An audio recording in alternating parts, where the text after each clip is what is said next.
Let's go, you guys. Hey, happy Friday. I hope you guys are enjoying the week. I hope it was prosperous and abundant this week. Man, I'm excited for this guest that we have coming up. As well as you guys know, we are Modern Manhood. It's a masterclass, and we have created a safe culture for men to be able to come together, just communicate things that's on their heart, that's on their mind. And it's a platform where our intention is to help us become the best version of ourselves. In order to do that, we need the right associations, we need the right tools, the right resources, and you need the right people, right? So we got my man Winfred Burns who was here. He is one third or one third, I believe, of the Scoop Network, which is a radio show. Man, I want to say it's an international radio show that he's had going on for quite a bit of time. He has the Scoop Network, which is a Facebook group. It's an amazing platform. And he's also going hard on Clubhouse. So if you guys don't know, you can tap in, hear what he has to do on Clubhouse, hear what he's doing on his network show. And also within the Facebook group, which is phenomenal. I'm always gaining and acquiring new knowledge, having fun, and engaging communication and topics. And he's a pastor and an author, a coach, a relationship coach, and he's a money coach. So what I value about Winfred, you guys, is he's not afraid to talk about the things that makes people uncomfortable if it challenges aspects of themselves that are barriers in their lives, for one. Two, what I like about him is sometimes as a pastor, we give people fundamental principles of the Bible, but we never equip them to empower them on living the best version of themselves. So I love his mission. I love what he's about. He's authentic, which speaks volume into the person that he is. He has an amazing heart. And my brother just had a birthday. So happy birthday, bro. Thanks for coming on our platform and sharing your time and creating space for us to be able to discuss everything that's going on in your life. So in regards to that, tell us what is something we should know about you, how you got started, and what do you focus on right now in creation? Absolutely. So thank you for having me. This is an honor. Of course, I love what you all are doing here because first of all, I love the topics. I love men. I love who it's for, who you're serving, and you all do a phenomenal job. So thank you for Appreciate that, bro. Thank you so much. here. So again, as you said, I'm all of what you just said. I do all of what you said. Primarily, I'm a person who loves people and who loves people um, beyond the exterior things that we're used to seeing with people. I feel like I was born to help people realize that the way that they were born is the way that they're supposed to be. Like there's nothing wrong with you. Be free in who you are. Grow like we're supposed to grow, but we're supposed to live these lives of freedom. And I grew up, of course, with two parents who love Jesus and love God. My father's a pastor, and as well as a was a corporate executive before he retired. And so I grew up in this culture that's be perfect. Don't let people see your flaws. Don't let people see your mistakes, and that just doesn't work. It doesn't work for people. It only creates problems. And so I want people to understand that you can experience greatness and still be flawed. Absolutely. Other than that, who am I? I'm a dad. I'm a father of a son, a 9-year-old, who is a lot of me. And so that, as you know, with having kids, it's a learning experience, but it's also a growing experience. Absolutely. I tell Trey, his name is Winfred III. I tell him, I said, man, there's a period of my life where you literally saved my life. It's amazing, man. So yeah, so I'm divorced. So if yeah, how I got started, how I really got started, I've been doing like relationship coaching and into money and numbers pretty much all my life.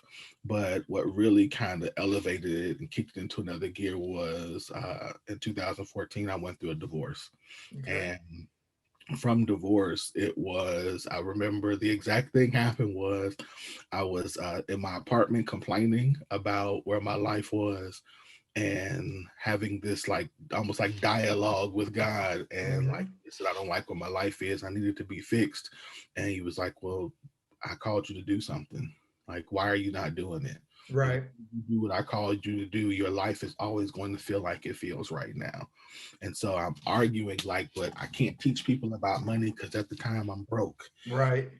I'm sleeping on the floor. All I have is to my name is my car, my clothes, and my computer, and this apartment that I just got. And he was like, I know, but I called you to do it. I'm Absolutely. like, oh God, I can't do it, and nobody will listen to me because I'm broke. And Yeah. he was like, I called you to do it. Do what I called you to do, and I'll provide. And so the next day, Michelle Akins called me and said, "Hey, I'm thinking about starting a network, internet radio network, and I want you to do a show on money." She said, "I know you don't want to do it," because she had asked me to do stuff like that before, and I always said no. She's like, "But would you consider it?" And I said, Yeah. "Yes." That's beautiful. Yes. She I'm said, telling you, "Why?" yes, that word willingness and yes can change Yeah. generational paradigms and it can open you up. I feel like every new skill that we say yes to opens a new reality, bro. I want to tap in on that because I think there's a stigma with being a pastor and doing ministry and being divorced. Mhm. And the way we end up being our own worst critics and our own executioners in regards to the stigmas because we place pastors on such a high platform as if life is not supposed to happen to them. So, talk to me about going from being divorced to stepping into a relationship coach. How did that happen for you, and what led you in that direction of doing that? Because I know some people don't overcome that. They just figure, hey, I'm divorced, and this is the title that shapes who I am. So, how did you go beyond that? Yeah, I mean, I just so first of all, I never wanted to be a relationship coach. I didn't, and actually up until about a year ago, I refused to allow people to call me that, Why? because I felt like it's too many of them out there already, and I still have issues with, as you said, I'm very much into wanting people to love each other better. And so I'm not Absolutely. one. My problem is usually when I see relationship coaches like one that just only sticks up for men and help men, one that Yeah. sticks up for Yeah. women. And usually what happens is you have this over imbalance of conversation that doesn't Mhm. make the relationship or really the person better Yeah. because whether you were like all of us are complicit somehow. Like all of us somehow have to take responsibility. And so if I never present the part that you have to be responsible for, then that doesn't help you. And so I didn't want that. I didn't want when people hear relationship coach to think, oh, he's just out here trying to, you know, talk, get women, or he's just out here trying to gas up. Right. No, I want relationships to be better. I want people to see themselves and say, "Oh, I didn't realize," which is what my epiphany was. Post divorce, I remember and still remember times where I'm coaching somebody or I'm counseling somebody and they do something and I'm like, "Oh, I did that. Oh, Yeah. Hmm. and that wasn't my intention, but I didn't realize that this is how I could make her feel." Or even now in my relationship, like, oh my God, I didn't think that when I said this, I was trying to communicate that, but this is how she received. So yeah, I didn't want that. So how did I get over it? To answer your question, is I just did it. Like I just was, Yeah. and Yeah. then as I was doing it, people kept asking questions. And so with the scoop and things like a lot of it for me was just asking questions. Right. I see these memes and I'm like, let's look at this, but let's take this deeper. Let's not, worry about let's go deeper so I can understand The what you nature of it. and we're thinking, or you as a woman or as a wife were thinking, or how this affects you, or how this affects your home. Give me all of these different dimensions of the discussion that maybe I don't even think of. And over Mm. time, it helped. Plus, the other part of it is again, like I've been doing this all my life. I was doing this with my parents. Mm. So growing up, my parents would argue and have a disagreement, and for some reason, there was this gift in me where I could hear what they were really trying to say, and so like they would be mad and they would be talking to me about why they were mad at the other, which by the way, parents don't do to your children. Um, and I would be like, well, Dad, I think you misunderstood what mom was saying. What mom was really trying to tell you was this, this, and this. And he was like, was she? And I'm like, yeah. And then so we go back home and he was like, I was just telling WB this. And he told me that you were really trying to say this, this, and this. Is that what you were saying? She was like, absolutely.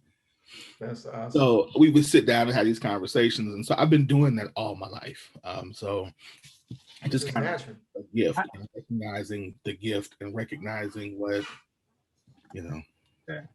That's So he talked about gaslighting, bro. So elaborate what that is for me, for people that may not understand, because I know Dr. Damon posted that. I don't happen to know what that is. So what is gaslighting?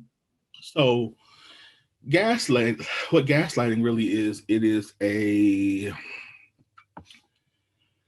manipulative tactic of trying to really what it does is it's discrediting the other person's experience. So an example is your wife comes to you and says, um, I asked you to do this and you said, and she's telling you what happened and you're like, no, you didn't. That's not what happened.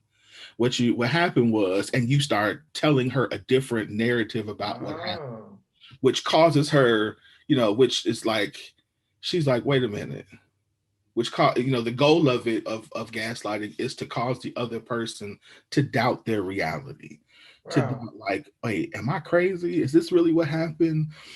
Should I really be feeling like that? Because gaslighting also includes not just changing the narrative, but questioning the validity of the person's emotion, questioning the validity of their perceptions, questioning whether or not they're, we'll say things like, oh, you just overreacting. Right. It's really not that serious. It didn't. Are you sure it really happened like that? Right. That's what's crazy is a lot of women be feeling like they really crazy because of situations like that. And I know times where men be feeling like they crazy and they deny their own intuition. Absolutely. Yeah. And that's the goal. The goal is to deny your intuition or to deny your experience, or like I said, it's really manipulation.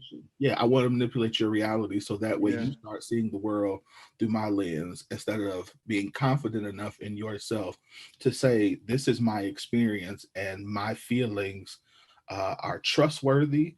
Like I can trust that they're valid. They might not be right, so to speak, but and I won't say right, but they might not be the way that I should act from. Right. But I have a right to feel like this. I have a right, and again, like I said earlier, the other person could have meant it a different way. Right. But that's a part of the difference between, like, to Damon's post, gassing up would be to say, this is my experience and this is how I experience that, or how this feel.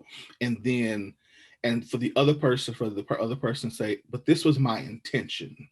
Right. Us to work through both sides of that. That's gassing each other up, because now at the end of that conversation, the goal would be for us to come to some type of understanding, which, once we have understanding, would then increase empathy, and ultimately lead us to deeper intimacy. Yeah. Conversation done. Like, there you go. That's our show today, guys. Yeah, I mean, it's like, you hear me, you understand, you love me, you don't think I'm crazy, you think, again, even if you do think that how I felt or what I said or what I did was crazy, you now understand why I did that, or what it was for, or what that brings up in me when this happens. Yeah. Dude, the idea is create more union and more harmony. And I think that gaslighting is more about a state of dominion and control.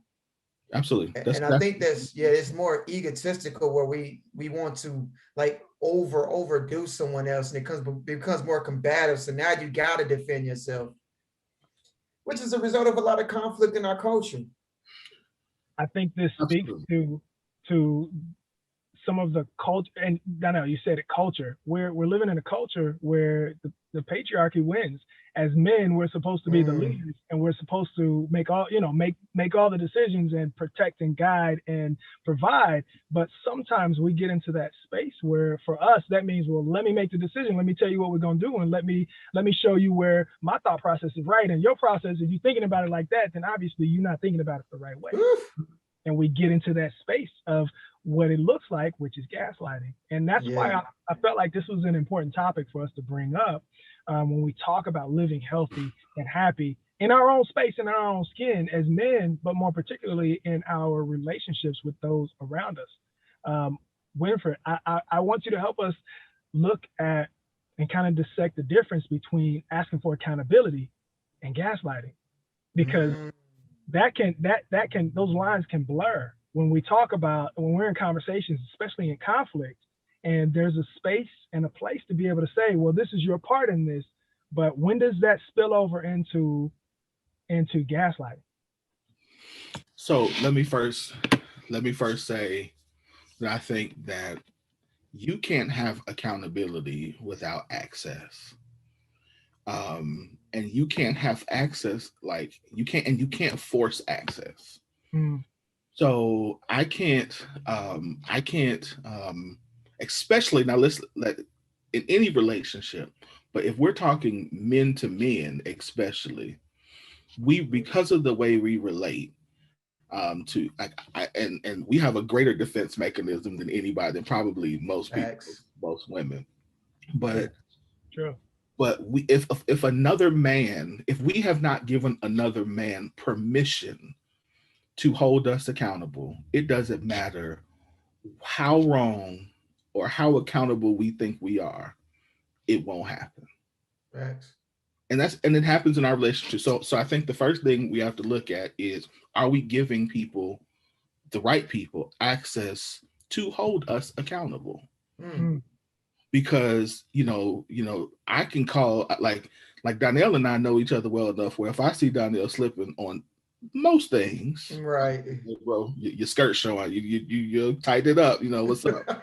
but Damon, we've just met, so I can't just pick up the phone and be like, hey, you slipping, man, da da da da. You know what I mean? Like, I don't, and vice versa.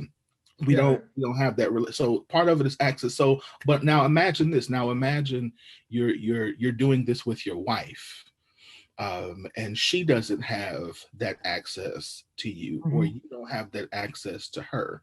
So we've got to create that space where we give them that and welcome that and give them that trust. So the difference between gaslighting and accountability would be, really the difference, I think, would be that one of them is something that we allow and where we trust, and where we are like honoring our part of the relationship. Whereas the other, gaslighting, is that we don't. I think that's really the difference, is the trust. Is the trust factor that's involved in how we're doing it. Because if I don't trust you, I'm going to assume you're gaslighting me. No matter what. And accountability, again, like I said earlier, goes through the process. So it goes through the process of at least validating my experience. Like, gaslighting doesn't validate your experience. It says that your experience is not real. Man. Whereas accountability says, no, I respect that this is how you feel, but let's walk through the process of deconstructing how you got to, why you feel the way you do. And then let's construct it back and go through this narrative, because also accountability, also what it does is it stays with you. Right. So thank you. So all this week, I've been chewing on this passage of scripture that says, perfect love casts out all fear. Absolutely. And I am in a new relationship. And so recently, let's go. Have some things have come up, right? Some things have come up in me. And and have caused me to realize that there is a level of fear about some things. That, and I'm like, whoa, hold on, wait a second, what's going on? And then I remember in the scripture, perfect love cast off. And I'm wrestling like, okay, but if perfect love casted off fear, why am I feeling like this? And I had to be reminded, but wait, no, it says it cast it out. It doesn't mean that it doesn't appear. Right. Actually, it's telling me that the appearance of fear is an indicate, and how we handle it will let me know if love is being or is perfected. So there is this process that of love, which is a part of accountability, that reveals the ugliness in us, but also it allows us and gives us the space to handle it properly, and for our partner to have the opportunity to learn how to handle us properly as we deal with what comes up. Whereas gaslighting, again, pushes all of that away and says, no, your experience is not your experience. You need to think this. That's You good. need to agree with me. Not, I need to give you time to process. I need to give you time to heal. I need to give you time to rediscover or reimagine your life experience so that you can become better, so that you can see what's happening to you and in you in a different way. Because we all know we have this inner narrative, this inner critic that tells us our narrative. So a part of what accountability does is accountability helps us reimagine or re-image, retell the story of what's happening to the inner critic in us, where gaslighting says it doesn't do that. It just forces this narrative on us. Right. That's not true. That only benefits the person who is being confronted. Yeah. So basically, what it does is it exposes the falsehood itself. I can tell you, fear, usually when there's a sense of resistance, that sense of inharmony is where fear shows itself. Like saying, Winfred, I want you to be a money coach. And you say, man, I'm broke. Are you broke? Not really, bro. You're just not in a financial condition where you feel like you have value you can express to other people. But like me and Dr. Damon was talking about, experience is probably one of the greatest key traits. I'd be more likely to take value and information from a coach that has been broke, that learned how to manage his money. Because I'm like, bro, no matter where I'm at in this process, I know you understand it. You can relate. And then secondly, it's like saying, okay, Winfred, I want you to go and be a relationship coach. And you hit that, right?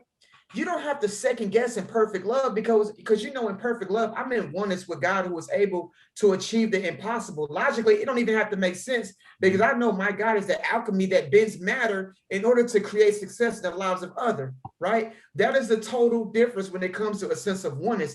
Even in a relationship, where it's like, what I think, my ego doesn't have to be involved, but I love the fact that it expresses it so we can get this illusion out the way, so we can really have real dialogue that gets us in alignment with who we're called to become. Exactly. So that's phenomenal. Awesome. I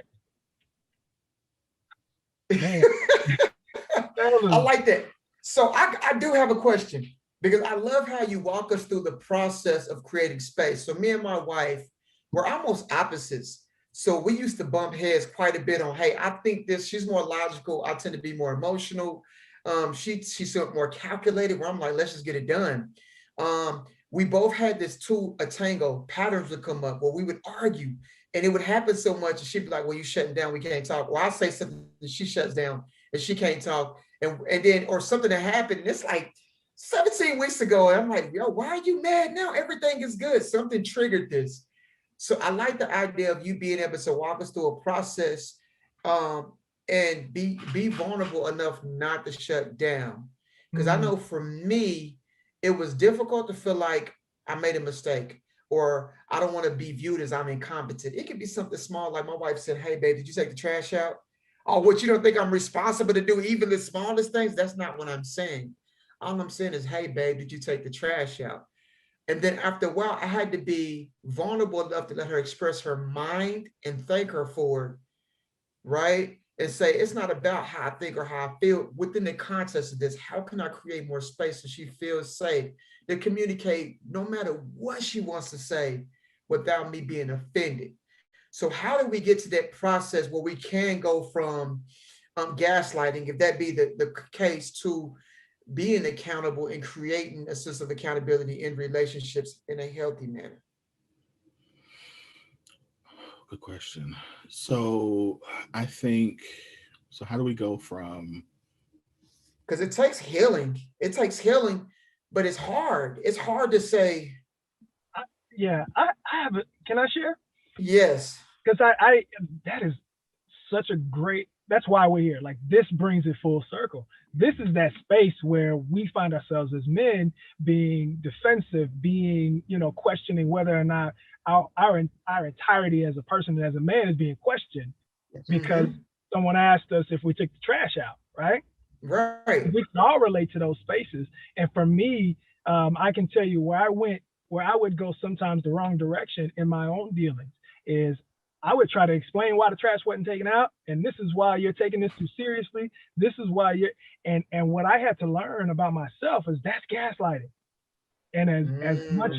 as much as I had to realize that there's logic behind what I'm saying, there are legit emotions behind what I'm saying, there are experiences that she has no clue about. What I'm doing right now is creating and really putting forth a narrative that doesn't allow me to simply answer the question, even though I feel what I feel, right? Absolutely. Which is not wrong to feel what I feel, but I need to stay focused on what the goal is right now, which is to keep the house rolling, keeping our family safe and comfortable and happy. And if that means getting the trash taken out on time, let's stay in that lane instead of bringing on everything else, my insecurities, my feelings of Mm. what else is outside of that we need to duly tackle, but this ain't the moment or the place. So when I bring that full circle and saying that I can relate to that and I see that I know many of us can, here's something that I learned and that I share with my clients and even my PT patients when it comes to how we manage those things. Curiosity. If yeah, we're in a space where right now we charged up to charge into the game and tell her or him or whoever it is what really is happening or what they're missing out on or what the real picture is and what the situation really is, we need to be able to recognize that space and stop and be curious.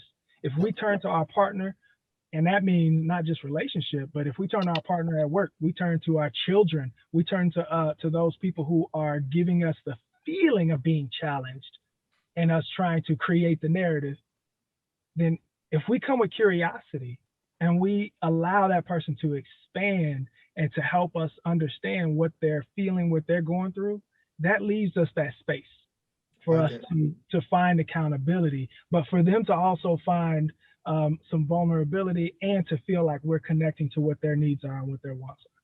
So So I share curiosity as a tool I like to that. really allow us to get past that space where it I can like easily that. go left into gaslighting. yep. Swiffer, you want to add to that? Because if not, after this, I got another question. So I think curiosity is wonderful. I think that curiosity is the door, would be is the door Mm. to answering the question. I think it's also, again, it's I would also say the way that we do it is that we practice mercy. Yeah. Yeah. So from the biblical concept of mercy, so grace is not giving us what we deserve, right? Right. But, or excuse me, grace is unmerited. We say unmerited favor, Right. whereas Mhm. mercy is giving us, is replacing what we It should what we be. do Yeah. deserve with something different. Yeah. And so I think what we do is, we're entering this space of curiosity, as we're entering into this space of discovering, we have to be very intentional in how we are giving mercy to the other person. And so that Mm-hmm. looks like not being, first of all, not being judgmental, to their feelings and to their responses. Because whether you're on, where, especially as men, so let me say this, I know that the normal thing for a man, when we feel a certain way and we come to you and are vulnerable enough to tell you how we feel about something, that something makes us uncomfortable or feel inadequate or feel less than a man, you get a few chances to tell us, to say something ungracious or unmerciful to us, before you are now walked into this stonewall thing where we will stonewall you. And so what winds up happening, so you have to say, this is an opportunity for me to be merciful. This is an opportunity for me to really lean into, whether, obviously, whether or not your a love language is words of affirmation or not, but to really affirm this person, to say, listen, you don't have, for me, I think you're amazing even when you make mistakes. Like, Yeah. so for a man to say, and maybe you would say it to another dude, but you know what I mean, in that way, but for a woman, for your woman to say that to you in the moment that you are feeling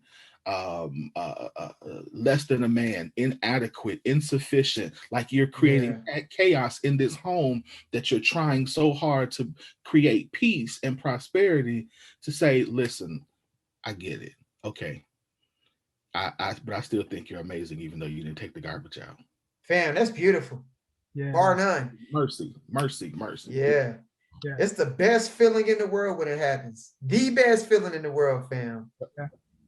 I think it's dope because it allows you to know how you can still make mistakes, but it doesn't take away from you. Yep. It does not take away. I think we need to get back to that. Like, we expect perfection, and that in itself is an unrealistic expectation. It's okay. Like, you're gonna miss the mark, but that's okay. How can we get to the next level? That's perfectly fine. I like that. So, opposite end now. What about the person that is being gaslighted? Because I got I got friends that are in relationships that don't feel like they have a voice. They're trying to work it, but they don't feel like the person that they're with feels like they have a voice. So they do put them down, and hey, you're not doing this because you're not the man to me, and they're dealing with that, but they happen to be in a position where they really love this person and they really want this to work out. So what would you say in a situation like that? Yeah. So what I would say to that man is, first of all, is when you're being gaslit, the first thing that you can do is to take a step back. Because take that step back, because one way is talked about is that the purpose of being gaslit is to create a fog in your vision. And so what you want to do is take a step back out of the fog so you can see yourself clearly. Because if you've been in this manipulative system, let's call it, for a period of time, you're doubting yourself. So taking that step back to say, wait a second, I'm a good man. Absolutely. I make mistakes, but I'm a good man. And this is not my issue. This is this person's issue.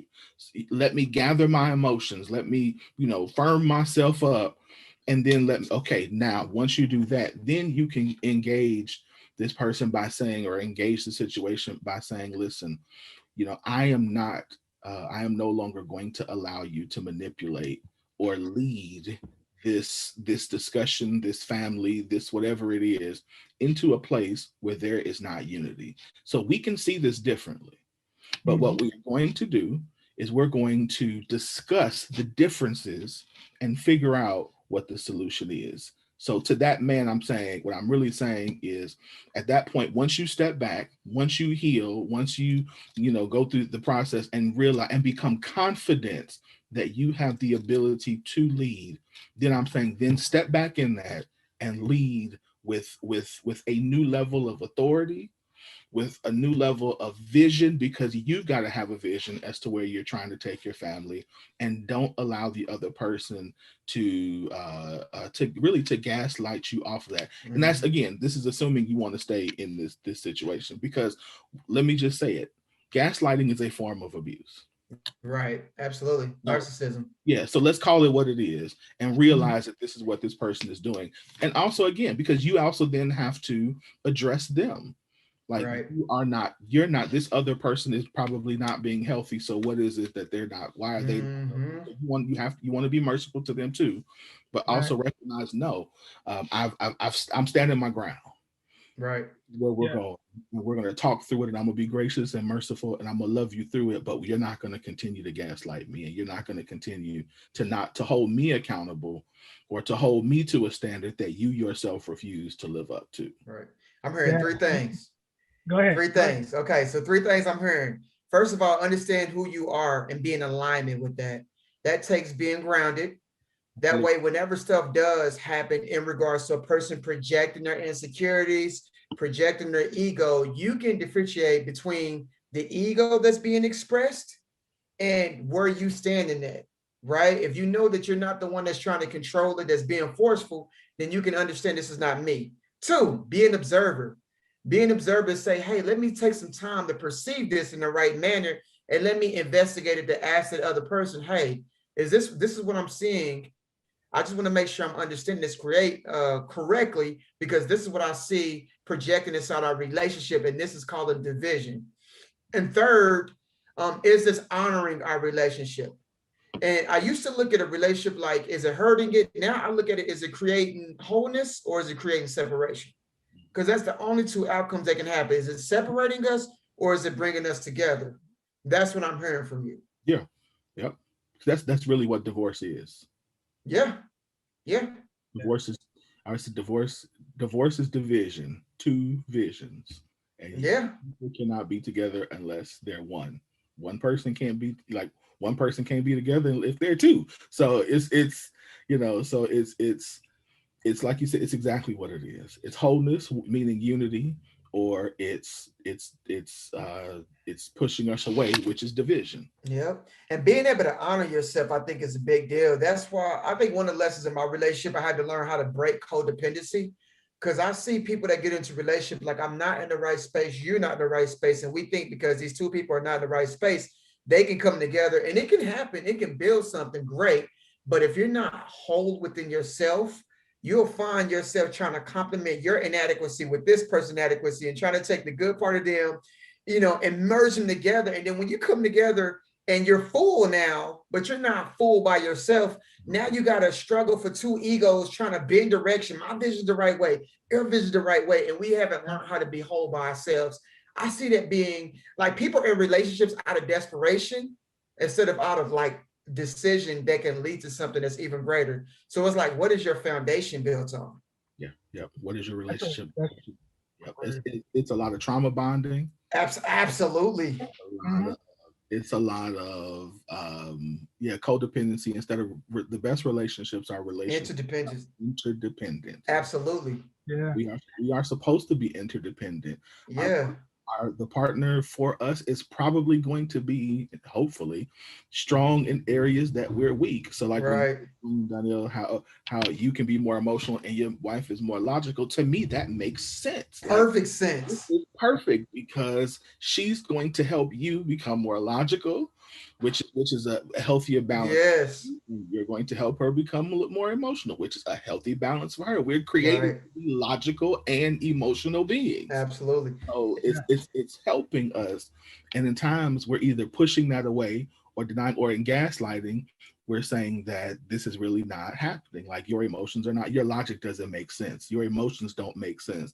Or you're why are you always using logic? Or you're so emotional all the time. Why, it's like, no, these are good things. We just have to learn how to use them effectively. Right. Absolutely. Dude, that's great. I like to use the example of like when we talk about all of what that means, how do we take those ideas and we make them actions? And so one of my examples I really use is, you got to be ready to come to the table. If we say we're going to eat together, I'm not going to spend all day looking over at what you're doing and what you're cooking in your kitchen and telling you if you need more salt. Oh wait, you using radishes? No, we don't need radishes. That's gaslighting. I can't sit here and tell you about what you're bringing to the table when you're trying to put together your best meal, right? I need to focus on doing the self-care and work in my kitchen to make sure my plate makes it to the table and that it's got what I know to be my best to serve, right? So if I'm focused on my plate, my kitchen, keeping my house clean, myself centered and taken care of, self-care, learning, continuing to build on myself, being my best self. When we get to the table, now we can sit down and start saying, you know what? I'm glad you brought greens. I need some greens in my life. Yeah. And look, I brought this cornbread and it's the dopest cornbread on the street. And now you can eat together. But if all I'm focused on is telling you how your plate is wrong and how, when you get to this table, All I'm gonna do is just tell you what's bad about what you got to bring to the table, but I'm not focused on myself, and I'm not taking the accountability for what I'm bringing to the table. Now we're in a space where ain't nobody eating. We're gonna turn this table over. Exactly. Yeah, man. I want your plate. You don't want my plate. Right. It took me a long time to get to that space, but then I started to, what happened for me. You know what was a change for my life? Was saying, what if she says something I didn't agree with? I was like, man, what if she's right? It's possible. Is it possible, right? And second, what I've learned that really has brought value to my life is expressing the nature of relationships. To say, if I attracted this person into my life, what is it that's in me that attracted this person, so I can make the best use of it, so that I can use my relationship as a lesson. We don't utilize relationships as lessons enough, because we always feel the need to be fighting, defending, or guarding something. But it's like, if we're all electrical beings, right? Electromagnetic beings, and you attracted this person, what is it me that brought this into my life? Because if this is something I don't necessarily like, I don't want to hold somebody else accountable for my happiness if I'm the one that brought them into my field, right? I think if we did more of that, relationships would be so much more than just surface. Because a lot of the arguments, and I don't want to discredit the pain that people are experiencing, but a lot of it is really surface. And we could experience such a great, richer depth of harmony or harmonious relationships if we were able to think in that manner. I think a lot of it. You're right, exactly right, Danielle. I think it's surface because we haven't gotten beyond defending the facade that we want people to see. To your point, what if he or she is right? What does that mean? Like, and then it's, to be honest, a lot of us are afraid to answer that question, because let's look at it from one end. What if they're right and I'm not? I'll use myself for example.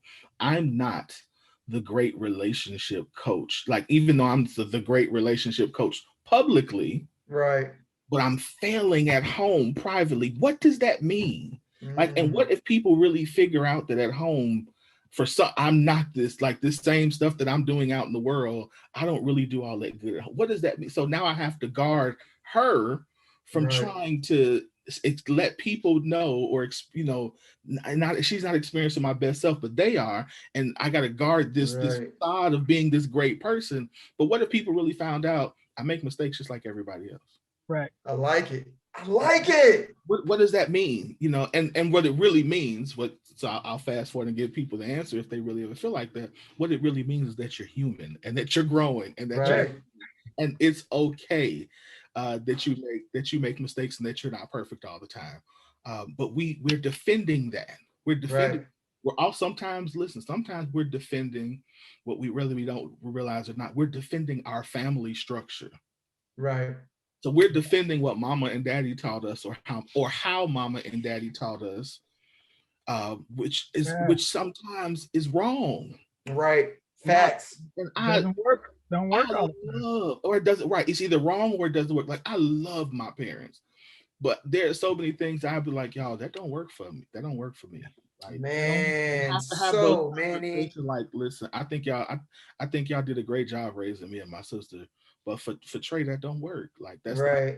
I can't raise Trey like that. That's not the society we live in. So we're defending that and projecting it on to other people because we're trying to defend, or we're defending a cultural norm. Right. Facts. You only high value if you make a certain amount of money. You only attractive if you have a certain look. Like, we're defending all of these things that aren't us. And so if we get beyond that defense and let the other person in, then the other person can really show, no, I find your value not in how much you make, but I find your value in the fact that as a man, you're able to be emotional. I find my value in that as a man, I see your gentleness and your care for other people. I find that that's what attracted me to you, not the fact that you make six figures, or not the fact that you're 6 feet tall, not the fact that that you have this particular body type, but that you treat people in a way that makes me better. Right. Like, those are the things, how we get beyond the surface of and just saying, like, what if, like exploring the what if can be, and it's scary. Let me say to Yeah. anyone, it is scary to get beyond the perfect image of what we want to be, especially as a Black man. Right. Love Yeah. that. Bombarded with so much on a daily basis, and so many people expect us to do so many things, but it's okay to say, I can't do it. That's not me. Yeah. I'm not that guy anymore. Yeah. Bro, you know what I just realized, man, it had broken so many layers. So many layers have been broken because of that. I just realized that I think that is beautiful. I think that should definitely be in the book. I find value when you do XYZ. Because I think that could bring so much validation, affirming, healing. I find value in that. That would be a great statement. Point out 4 or 5 things like that that really says, and I don't think we do that enough in relationships. I think now, because people are so independent, it's this thing I see now in relationships. Why do you feel like you need a validation for something you should already be doing? Like cleaning. You'd be doing it if I wasn't here. Laundry. You'd be doing this if I wasn't here. Taking care of the children. You would be doing it if I wasn't here. So it becomes, and secondly, it's like, dude, being like not recognizing what you're defending, that the things that we're defending actually exposes who we believe we really are. Mhm. And we don't never question our identity enough in Mhm. regards to that. Mhm. Yeah. So And the ring, that speaks back to really what we're saying here is one of the best antidotes to gaslighting. If you feel like that, if you find yourself in a space where someone is questioning their experience with us, you got to be curious and you got to ask the question, what if? And you have to give that person grace and space right, to experience what they're experiencing, and to share that with you in a way that you don't feel defensive enough to take it on and take it as an attack. And right, so when we bring this full circle, I want that to be the idea and the mission for us to go out into the world today as men and say, I'm willing to ask the question, what if? And I'm willing to be yeah, curious about what other people are feeling, no matter what I see the picture being.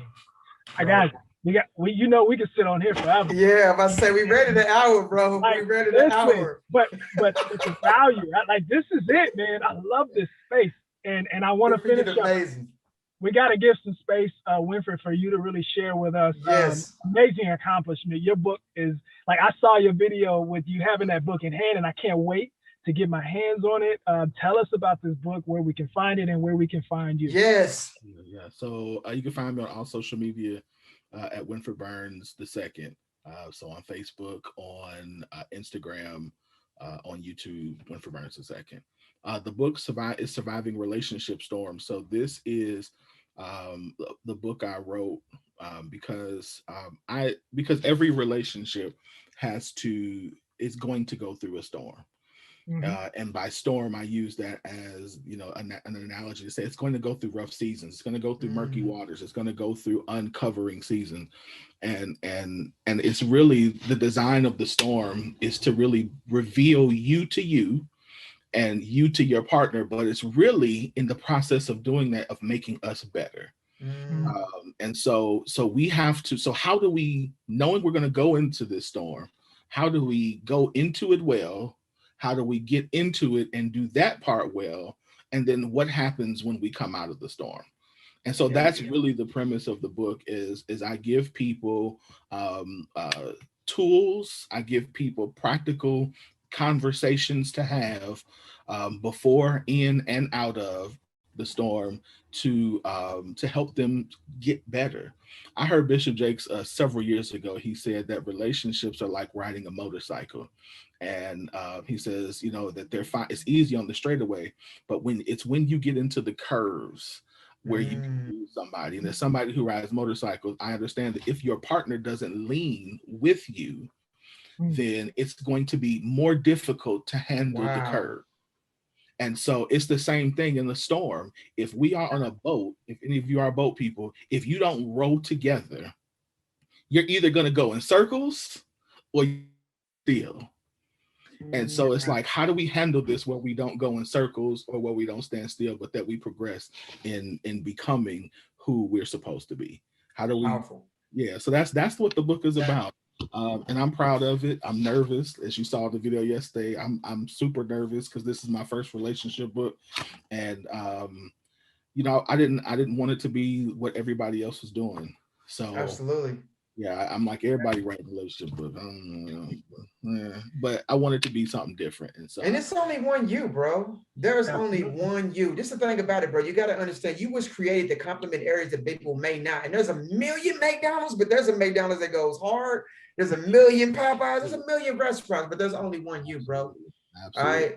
So make sure you ain't second guessing the things that you do, because the platform that you're creating, a lot of people haven't even stepped into who they're called to become. And that's one thing I really value about who you are, bro. You're not afraid to show up being the best version of you, but you're also not afraid to say, hey, I don't have it all together, but I'm willing to learn from you. Yeah. I'm willing to learn from you. And I think that is extraordinary traits of a great leader, if you ask me. Thank you. Absolutely. Yeah. So you can get it on. I got 2 of them already. I got 2. Listen, he had a deal. How much was that deal? It was like $20 or $30 for 2 books. It was 2 for $20.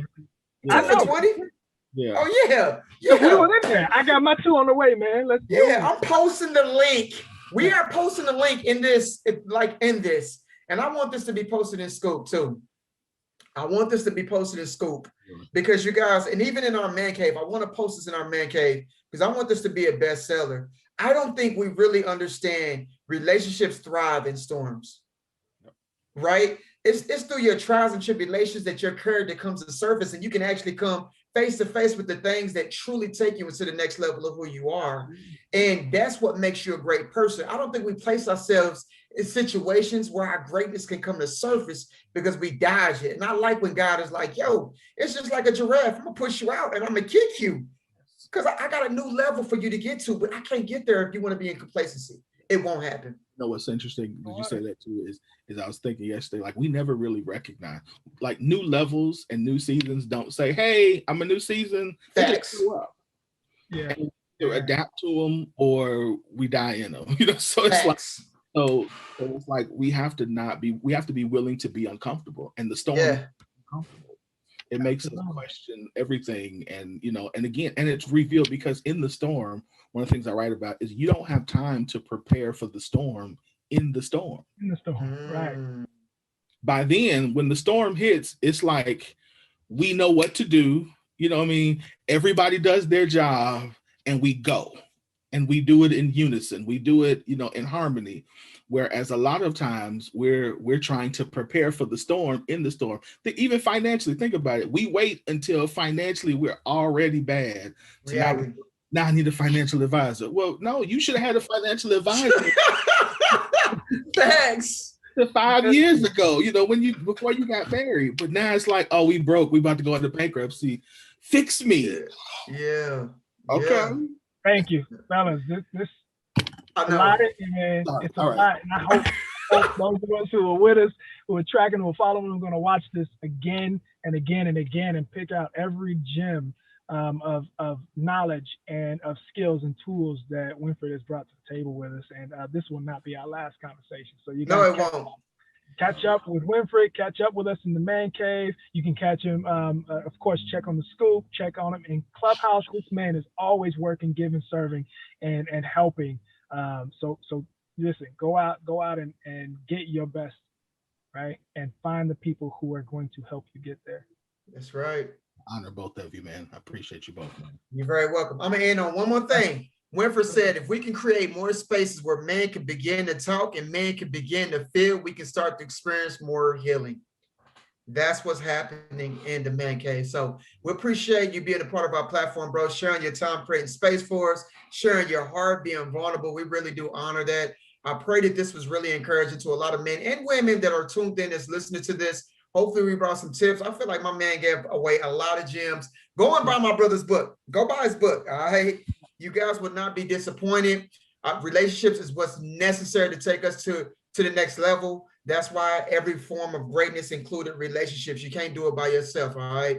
That's why we're here together. So we love you guys. Happy Friday. If you're checking in for the first time, put a 1. If you're sharing this or seeing this for this replay, do a 2. And share it. Share it with everybody. Tag your people so they can get tuned into this. Peace.